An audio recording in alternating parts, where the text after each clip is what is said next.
And as you can see, Q3 is going to be our best quarter yet. That's what my manager said, using my slides, my graphs, my words, word for word. He was standing in front of the CEO, presenting 3 weeks of my work as his own.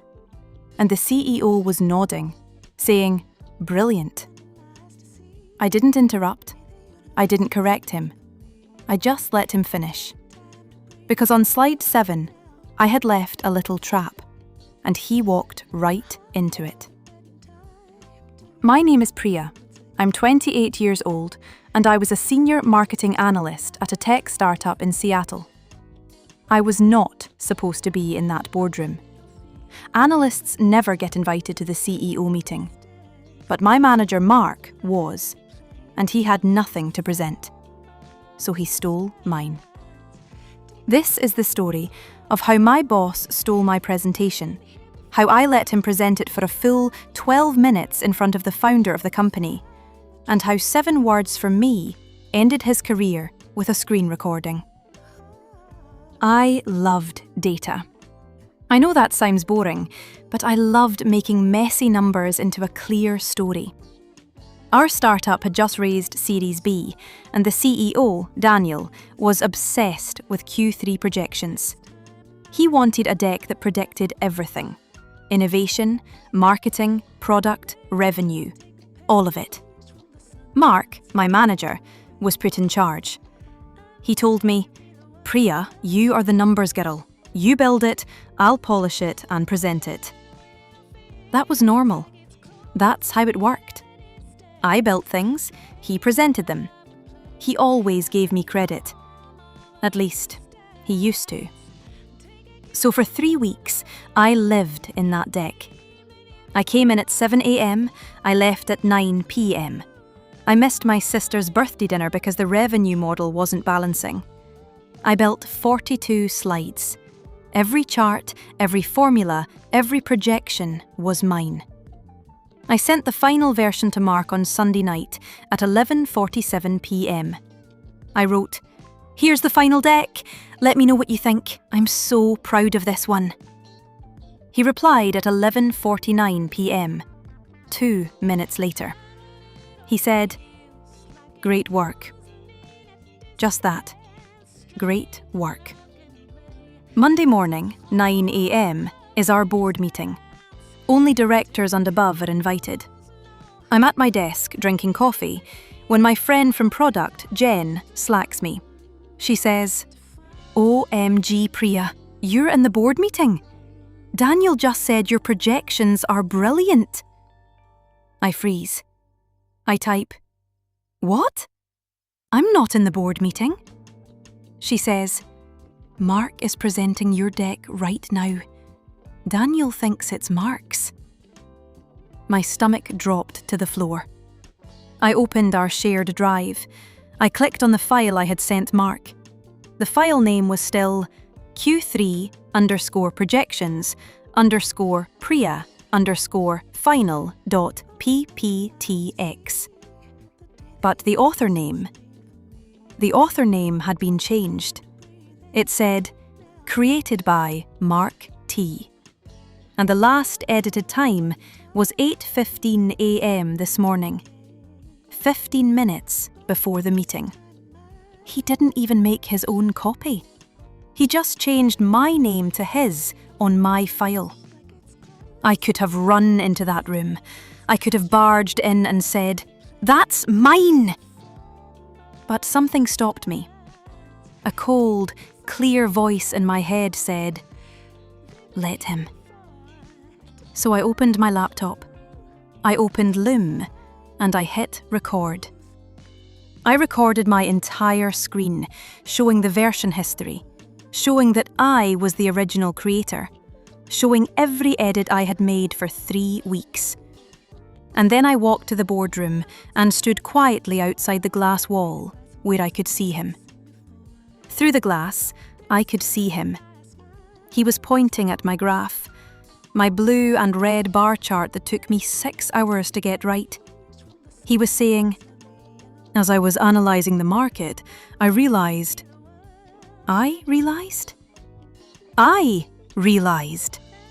He clicked to slide 7. Slide 7 was the revenue slide, the most important slide. On slide 7, deep in the footer, in tiny white text on a white background, I had written something. 3 weeks ago, when I was tired, I had joked to Jen that I should watermark my work. And I did. As a joke. I wrote in white font, "If you are reading this, Mark stole this deck. Priya, August 4th, 2026, 11:47 p.m. I had forgotten about it. Until now. He was presenting slide 7 right now. He was talking over my hidden message. And I knew, in that moment, I had him. He finished his presentation after 12 minutes. The CEO, Daniel, actually clapped. He said, "Mark, this is exceptional. This is why we promoted you. When did you have time to build this?" Mark smiled.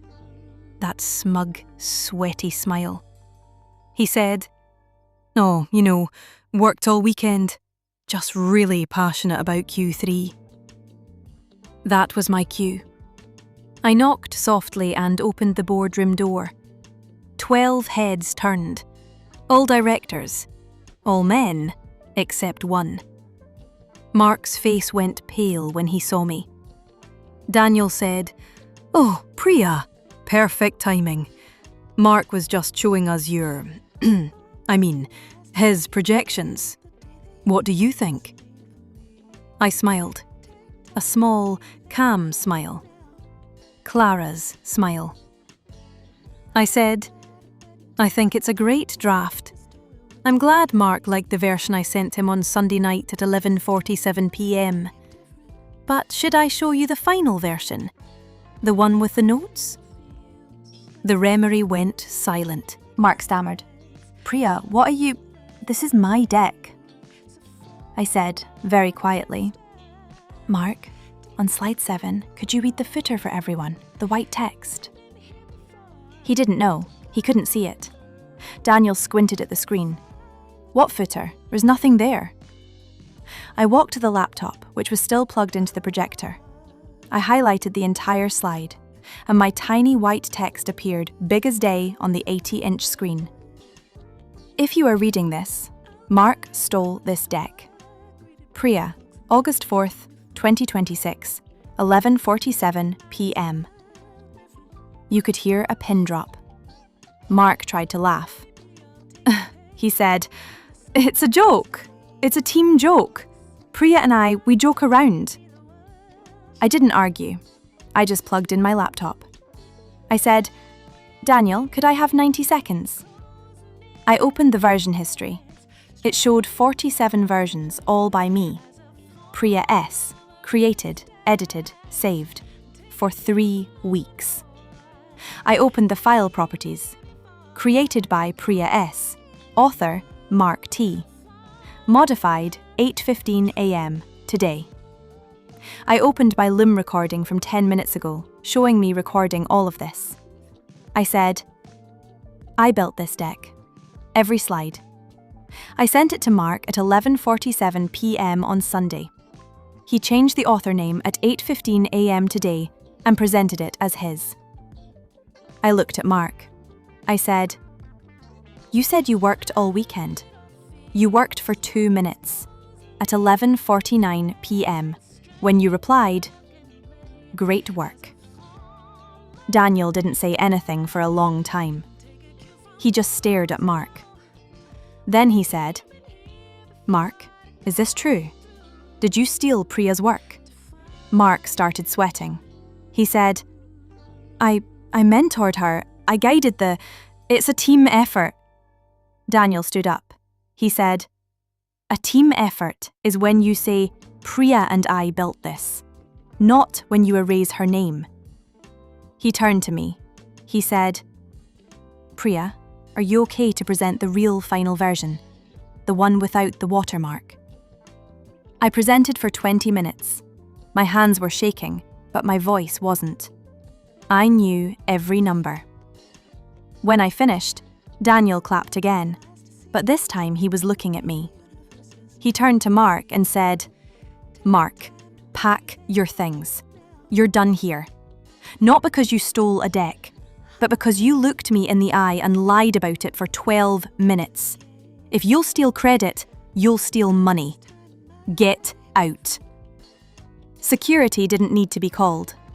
Mark packed his own laptop and walked out, past me. He didn't say a word. Later, I found out Daniel had been looking for a reason to fire Mark for months. Other people had complained. I was just the first one with proof. The next day, Daniel called me into his office. He said, "That was the most professional handling of theft I've ever seen. You didn't scream, you didn't cry. You let him bury himself. That's leadership."